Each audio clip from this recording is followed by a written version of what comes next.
तुलसी की ताड़ना को राजनीतिक प्रताड़ना। नमस्कार, आपके साथ मैं लावनी विनीत हूं और बहुत विशेष प्रस्तुति के साथ आपके बीच आ चुकी हूं। बीते दिनों जिस तरीके से तुलसीदास जी द्वारा रचित रामचरितमानस को सवालों के घेरे में लाया गया, उसकी प्रतियां फाड़ी गई, उनका अपमान किया गया, कुछ चौपाइयों को लेकर लगातार बवाल करने की कोशिश की गई, लेकिन इन तमाम बवालों का जवाब आज एक जवाब के माध्यम से ही उत्तर प्रदेश के मुख्यमंत्री योगी आदित्यनाथ ने दे दिया। योगी आदित्यनाथ का आज एंग्री मैन वाला चेहरा नजर आया सदन में उस वक्त जहां पर उन्होंने एक तरफ तो माफियाओं को मिट्टी में मिलाने की शपथ ली, वहीं दूसरी तरफ जो लोग रामचरितमानस पर सवाल खड़ा कर रहे थे, आज मानस की उन्हीं चौपाइयों का सच्चा अर्थ, सच्चा तात्पर्य समझाते हुए, अवधि और बुंदेलखंडी का अंतर समझाते हुए एक बड़ा सबक भी दिया है। क्या जो बातें समाजवादी पार्टी की तरफ से सवालों के रूप में रामचरितमानस को अपमानित करते हुए उठाई जा रही थी, आज योगी आदित्यनाथ ने उनका बड़ा जवाब दे दिया है और समाजवादियों को यह बात समझ में आ गई है।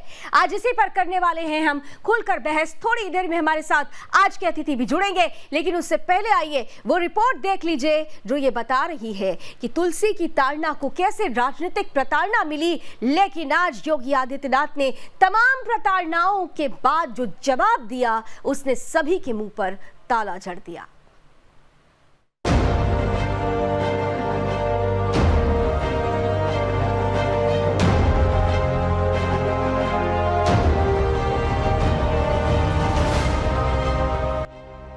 रामचरितमानस जो हिंदुओं की आस्था की धुरी है। रामचरितमानस जिसे हिंदू पूजता है, उसी रामचरितमानस को लेकर राजनेता पिछले कुछ दिनों से ओछी राजनीति कर रहे हैं। क्या बिहार, क्या उत्तर प्रदेश, तुलसीदास रचित रामचरितमानस की चौपाइयों को लेकर राजनीतिक दल जिस तरीके से अपना उल्लू सीधा करने की कोशिश कर रहे हैं, वो शर्मसार करने वाला है। ऐसे लोगों पर गुस्सा भी आता है और तरस भी। गुस्सा इसलिए कि हिंदुओं के पवित्र ग्रंथ का मजाक बना दिया है, और तरस इसलिए कि ऐसे लोगों का भाषाई ज्ञान से दूर दूर तक कोई नाता नहीं है।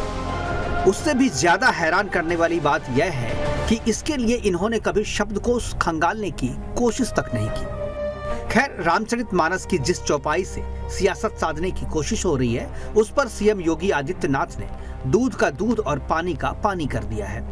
सीएम योगी आदित्यनाथ ने बजट सत्र के दौरान विधानसभा में ढोल, गवार, शूद्र, पशु और नारी वाली चौपाई दोहराते हुए उसके अर्थ को और भी साफ और तल्ख लहजे में लोगों को और खास तौर पे विपक्षियों को समझा दिया है। सीएम योगी ने अवधी और बुंदेलखंडी दोनों भाषाओं में ताड़ना के अर्थ को समझाया। हम इस बात को जानते हैं कि रामचरितमानस अवधी में रची गई और अवधी का एक वाक्य है कि भैया इतनी देर से केका ताड़क आहा। आप कुछ बताएंगे इसका अनुवाद क्या है? ताड़क का मतलब क्या है? क्या मारने से है? क्या देखने से है? महोदय, दूसरा है, हमारे बुंदेलखंड से मान्य सदस्य कितने हैं? थोड़ा हाथ खड़ा करेंगे बुंदेलखंड महोदय। बुंदेलखंड संत तुलसीदास जी का जो जन्म हुआ था वो आज के चित्रकूट जनपद के अंदर राजापुर गांव में हुआ था, और वहां पे अगर आप देखेंगे बुंदेलखंडी में अगर हम बात करेंगे, एक बुंदेलखंडी में भी एक वाक्य में बता दे रहा हूं। देखिए, शब्द वही है, भैया मोरे लड़कन को ताड़े रखियो। देखे रहो, यानी उसकी देखभाल करते रहो। इसका मतलब उसका संरक्षण दो, उसको लालन पालन करके जो जिस लायक हो उस लायक शिक्षित करो, प्रशिक्षित करो। इसका मतलब ये है। अब उम्मीद है कि राजनीतिक दल इस चौपाई का सही से मतलब समझ गए होंगे। रामचरितमानस पर जिस तरीके से राजनीति हो रही है, उससे गाने की चंद पंक्तियां याद आती है कि देते हैं भगवान को धोखा, इंसान को क्या छोड़ेंगे। Bureau report, Sudarshan news.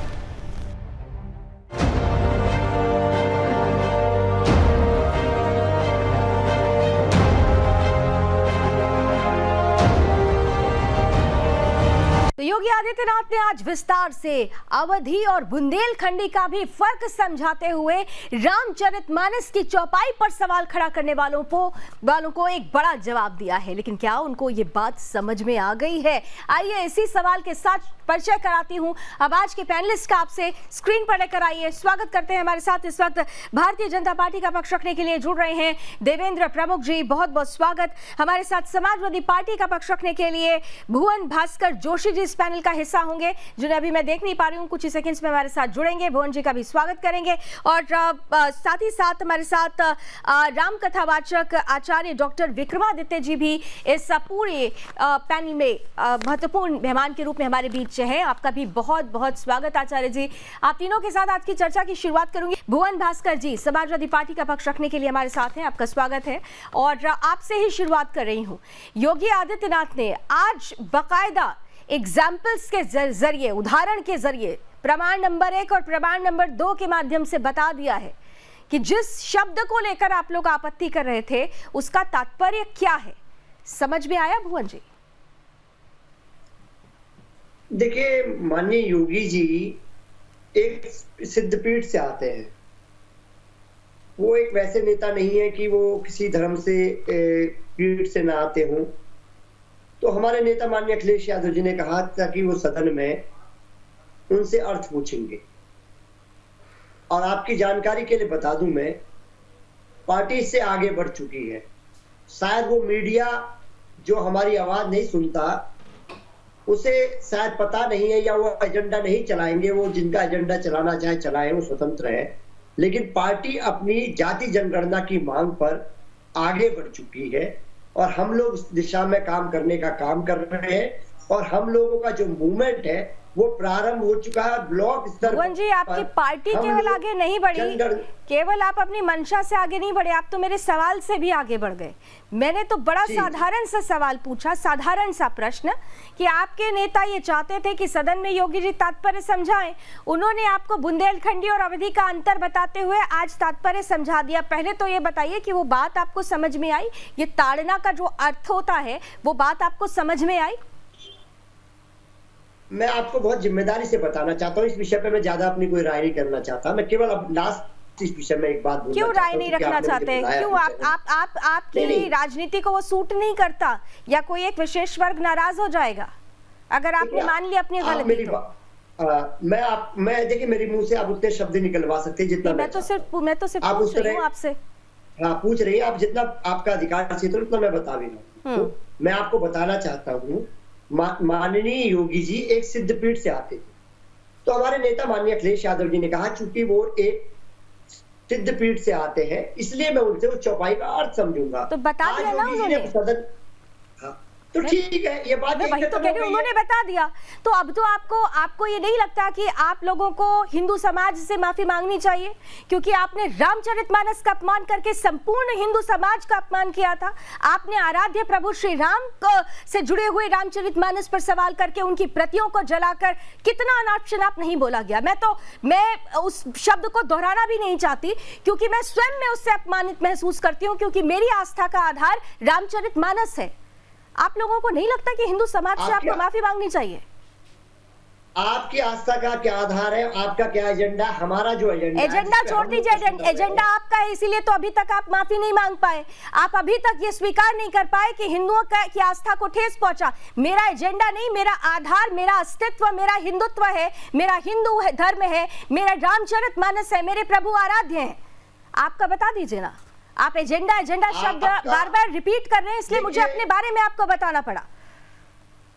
मैं आपको बताना चाहता हूं, जो भारत का संविधान है वो हम सबको, जो जो धर्म में हमारी आस्था है, जो जो हमारा पूजा करने का तरीका है, जो आराध्य हमारे हैं, उसका अधिकार हमें ना तो भारतीय जनता पार्टी से लेने की आवश्यकता है। भुवन भास्कर जी, आपकी सीमाएं मैं समझ गई। मेरे सवाल का जवाब नहीं आएगा। मैं आपसे पूछूंगी आंखों के बारे में, आप सीधे पहुंच जाएंगे पैरों पर, क्योंकि आपको पता है कि बीच के जो वैक्यूम है, अगर आपने फिल कर दिया तो आपका राजनीतिक एजेंडा कहीं पीछे छूट जाएगा। बहरहाल देवेंद्र प्रमुख जी, ठीक है, देवेंद्र प्रमुख जी, उसी भारतीय संविधान में आपको बता दूं कि उसी भारतीय संविधान के पहले पन्ने पर राम दरबार का चित्रण है। जिस संविधान का जिक्र आप बार बार कर रहे हैं, इसकी जानकारी भी रखिए। देवेंद्र प्रमुख जी, देवेंद्र प्रमुख जी, चलाइए। हम लोग अपनी जाति प्रभु श्री राम की बात करना, रामचरितमानस को अपमानित करने के बाद हिंदू आस्था को अगर ठेस पहुंची, इसके लिए हिंदू समाज से माफी मांगना ये एक एजेंडा का विषय हो जाता है। देवेंद्र प्रमुख जी, आपका विषय आप चलाते रहिए, हम लोग देवेंद्र प्रमुख जी काउंटर आंसर। मैं डॉक्टर विक्रमादित्य जी के पास जाऊंगे। जाके रहे भावना जैसी, प्रभु मूरत तिन देखी तैसी। तो रामायण ग्रंथ की बात हो रही है, और रामायण ग्रंथ रामचरितमानस भारत का नहीं दुनिया का सबसे शानदार और सर्वश्रेष्ठ ग्रंथों में से एक है, जो मंत्रों का महामंत्र है। इसका एक मंत्र एक इंसान के कई जन्म, एक मंत्र की बात कर रहा हूं, हजारों लाखों मंत्रों की नहीं कर रहा, जो रामायण में है, जीवन को सफल बना सकते हैं। उस पर सवाल उठाकर जिस तरह से समाजवादी पार्टी के नेता स्वामी प्रसाद मौर्य ने काम किया है, और पीछे से माननीय अखिलेश जी ने उनकी पीठ थपथपाकर उनको पदोन्नति की है, उनका साथ बढ़ाया है, तो निश्चित राम के अस्तित्व को ना मानने वाली कांग्रेस जैसी पार्टी का दोहरा चरण, दोहरा रूप समाजवादी पार्टी के रूप में आज उत्तर प्रदेश से शुरू होकर पूरे देश की जनता के सामने आया है। आने वाला समय निश्चित ये तय करेगा कि माननीय मुख्यमंत्री जी ने जिस तरह से विधानसभा के पटल पर, जो प्रदेश की सबसे बड़ी जी, वहां पर विधानसभा में पटल पर प्रदेश के सबसे बड़े, जो जिसे लोकतंत्र का मंदिर हम लोग कहते हैं ना, वहां उत्तर प्रदेश में सदन में अगर ये बात आज रखी गई प्रमाण नंबर 1 और प्रमाण नंबर 2 के माध्यम से अवधी और बुंदेलखंडी दोनों भाषाओं का अंतर समझाते हुए, तो ऐसे में क्या समाजवादियों को अपनी गलती का एहसास होते हुए हिंदू समाज से क्या माफी नहीं मांगनी चाहिए? ये बड़ा सवाल है। हम कुछ और बातों को जानने समझने की कोशिश करेंगे जो कि रामचरितमानस से जुड़ी हुई हैं। आचार्य विक्रमादित्य जी हमारे साथ जुड़े हैं। रामचरितमानस पर सवाल खड़ा करने वालों को आज करारा जवाब मिला, लेकिन उस जवाब के बाद जब ये कहा गया कि हिंदू समाज को अगर अपमानित किया गया है, उनकी आस्था को अगर ठेस पहुंची है, तो फिर माफी मांग लीजिए। लेकिन देखिए, जरा पैनलिस्ट के पास चलते हैं, और अभी तक हमारे पास 3 पैनलिस्ट आप देख पा रहे थे, लेकिन आपको बता दें कि इस कार्यक्रम को बीच में ही समाजवादी पार्टी के अतिथि छोड़कर चले गए हैं। शायद उनके पास मेरी बात का जवाब नहीं था, या फिर समाजवादी पार्टी आज भी अपनी गलती को जानबूझकर दोहरा रही है, जानबूझकर माफी ना मांगकर हिंदुओं की आस्था को ठेस पहुंचाने की लगातार निरंतर कोशिश की जा रही है। डॉक्टर विक्रमादित्य जी, आचार्य जी के पास जाते हुए, आचार्य जी, बड़ा साधारण सा प्रश्न मैंने पूछा था कि आज जब बुंदेलखंडी और अवधी दोनों का ही अंतर समझा दिया गया मुख्यमंत्री योगी आदित्यनाथ जी द्वारा, तो क्या ऐसे में समाजवादियों को माफी नहीं मांगनी चाहिए हिंदू समाज से, जिनके सबसे बड़े आधार, जिनके जीवन दर्शन, जिनके अस्तित्व के आधार पर निरंतर प्रहार हो रहा था? और देखिए, माफी के नाम पर उन्होंने कहा कि मीडिया एक एजेंडा सेट करती है, और इस कार्यक्रम को ही बीच में वो छोड़कर चले गए। हम ब्रेक के दौरान निरंतर उनसे जुड़ने की कोशिश करते रहे, लेकिन उन्होंने इस कार्यक्रम का ही बॉयकॉट कर दिया। आचार्य लावनी जी, बड़ा विचित्र है कि भारत में जिस प्रकार में लोग रहते हैं और राजनीति करने के लिए लगातार आगे बढ़ते रहते हैं, ये राजनीति क्या है, जानते सब सत्य है कि भारत की संस्कृति, सनातन संस्कृति का सत्य क्या है। हमारी संस्कृति में एक मंत्र आता है, यत्र नार्यस्तु पूजन्ते रमन्ते तत्र देवता जी। इससे बड़ी संस्कृति हो नहीं सकती हम नारी के सम्मान के लिए। और मैं रामचरितमानस का आरण्य कांड से एक यहाँ पर दोहा उपस्थित कर रहा हूं आपके समझ। शायद किसी और संस्कृति में ऐसी बात कही नहीं होगी। भगवान ने स्वयं भगवती का श्रृंगार किया, यानी किसी और धर्म में आप बता दीजिएगा, ईसाइयत में या इस्लाम के अंदर, किसी और धर्म के अंदर शायद नहीं होगा। अरण्य कांड में जो कथा आती है वो इस प्रकार से आती है कि जब भगवान वहां पर उपस्थित थे चित्रकूट में, तो एक बार चुनि कुसुम सुहाए निज पगर भूषण राम बनाए, यानी एक बार प्रभु भगवान मंदिर बगीचे में जाते हैं और वहां से फूल इत्यादि एकत्र कर कर उन फूलों से सुंदर आभूषण बनाते। किसके लिए? भगवती के लिए सुंदर आभूषण, यानी उन फूलों के द्वारा। सीता ही पैराई सादर, प्रभु सादर, यानी सीता जी को प्रभु ने स्वयं अपने हाथ से पहनाया और बैठे स्फटिक शिला पर सुंदर।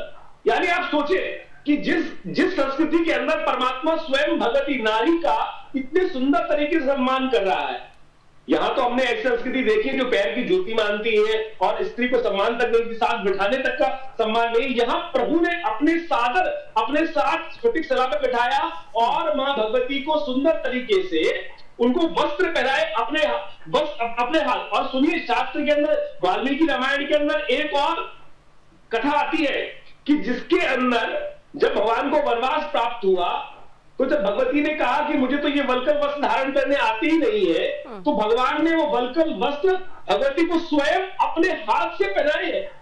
और सुनिए, यहां पर जो लोग बैठे हैं, जो नारी सम्मान पर प्रश्न चिन्ह लगाते हैं, भारतीय संस्कृति और रामचरितमानस के अंदर ही, रामचरितमानस में वास्तविक तौर पे समझे नारी सम्मान का शिखर है। बाली को जब भगवान ने भेज दिया, तब वो कहते हैं कि मैं बैरी सुग्रीव पराया, कि मैं बैरी हो गया, सुग्रीव पराया, अवगुण कवन नाथ मोहि माया। प्रभु मेरे में कौन सा अवगुण था कि जिसके कारण से आपने, हम दो भाई हैं, बाली और सुग्रीव, आपने उसको अपने गले से लगा लिया। जी, एक एक पंक्ति, एक एक दोहा, एक एक चौपाई में नारी का सम्मान शुरू से आखिर तक मिलता है। बावजूद इसके देवेंद्र जी, जिस तरीके से एक शब्द को पकड़कर राजनीति करने की कोशिश की गई और आज उसी शब्द पर जब मुख्यमंत्री योगी आदित्यनाथ ने पूरा तात्पर्य समझा दिया, उसके बाद भी अगर समाजवादी पार्टी हिंदू समाज से माफी नहीं मांग रही है, तो अभी वो थोड़ी देर पहले भुवन जी कह रहे थे कि एजेंडा सेट किया जा रहा है, उन्होंने तो माफी ना मांग के अपना एजेंडा ज्यादा क्लियर कर दिया है। देवेंद्र जी। लावनी जी, सबसे पहले मैं क्लियर ये करूंगा कि आपने जिस तरह से भुवन सिंह को कहा कि वो डिबेट छोड़कर चले गए, वैसे भुवन सिंह जी की मेरे साथ बड़ी डिबेटें होती रहती हैं रोज, कहीं ना कहीं दूसरे की दिन तरह से, अच्छा प्रवक्ता भी मैं मानता हूं, लेकिन अगर वो डिबेट छोड़कर गए हैं तो ये अच्छी बात नहीं है। चैनल पर कोई भी हो सकता है, कई कबाक ऐसे चैनल्स पर हमारी डिबेट, कई डिबेट दिन में होती हैं कि वो पार्टी को लेकर थोड़ा घना किसी का रुख क्या हो सकता है, व्यक्तिगत तौर पर भी आप अपनी बात रख सकते हैं, लेकिन मैं यही कहूंगा कि होई सो जो राम रचि राखा, को करी तरक बढ़ावे शाखा। तो भगवान ने यही रच रखा है, ये लिखा हुआ है कि अभी तो भुवन सिंह जी गए हैं, अखिलेश जी विधानसभा छोड़कर चले गए, और मैं सोच रहा हूं कि कांग्रेस की तरह उत्तर प्रदेश को छोड़कर ये समाजवादी और बसपा वाले भी जाने वाले हैं। 2024 का एजेंडा सेट कर दिया है आपने। आज जिस तरीके से अब फायर योगी देखने को मिले हैं, 2024 का एजेंडा क्या सेट हो गया? क्या एक बड़ा सबक दे दिया गया अपने विरोधियों को, और जो बहुसंख्यक हिंदू समाज है उसके सामने एक बड़ा संदेश दे दिया गया है? देवेंद्र जी। लावनी जी, ये सच्चाई थी, इस सच्चाई को सामने आना। मैं आपके चैनल को भी बधाई देना चाहता हूं, आदरणीय हमारे सुरेश चांद जी जिस तरह से हिंदुत्व के लिए लड़ाई लड़ने का प्रयास करते हैं, और विपरीत परिस्थितियों में, जब कभी सपा की सरकार हुआ करती थी तब भी आपका चैनल इसलिए लड़ाई लड़ता था। आज अच्छा लगता है, आज पूरा देश लड़ रहा है, आज आपको सपोर्ट मिल रहा है, और ये 60 वर्षों से धोखा हो रहा है।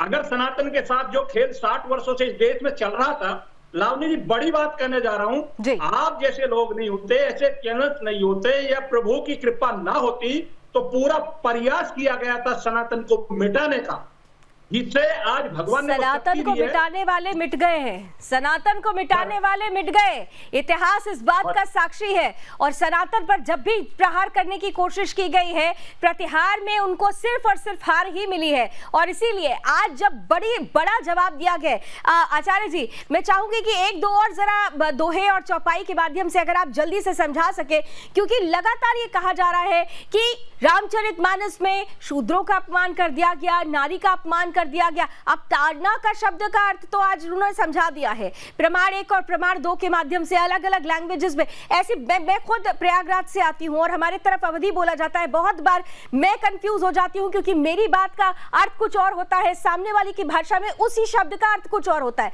तो आपको नहीं लगता कि रामचरितमानस के ऐसे दोहों को, ऐसे चौपाइयों को अब इन अज्ञानियों को पढ़ लेना चाहिए, भावार्थ के साथ पढ़ लेना चाहिए, जो लगातार इस पर सवाल खड़ा कर रहे हैं?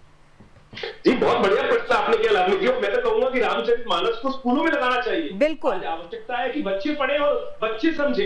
वास्तविक तौर पे पता चल जाएगा, जिस दिन स्कूलों में हमने इन धार्मिक ग्रंथों पर लगा दिया बच्चे को आपको समझाने की आवश्यकता नहीं पड़ेगी। आज समाज में सबसे बड़ी दुरावधाई ये हो रहा है कि बच्चों को हम धार्मिक एजुकेशन, ये धार्मिक नहीं है, रामचरितमानस धार्मिक नहीं है, सामाजिक ग्रंथ है। समाज को किस प्रकार चलना चाहिए, मैं आपको एक वहां बताता हूं। मैंने अभी बोला था कि सुग्रीव को क्या वास्तविक तौर पर वाली को क्या समझाया। भगवान ने बोला, अनुज वधु भगनी सुत नारी सट सुन ये कन्या समचारी। ये सुनो, अनुज वधु भगनी सुत, ये समझाया कि नारी का क्या स्थान है, किस प्रकार से जो उसका इसलिए तेरे को भेदा है, इसीलिए तुम्हें ये अपमान किया, और कोई गलत कार्य नहीं किया था। जो उसको दंड दिया, मृत्यु दंड दिया, स्त्री का जिस प्रकार से, यानी अपने छोटे भाई की नारी को हर लाया था वो और अपने पास रख लिया था, इसी कारण से तू मृत्यु का भागी बना, यानी दंड का अधिकारी बना।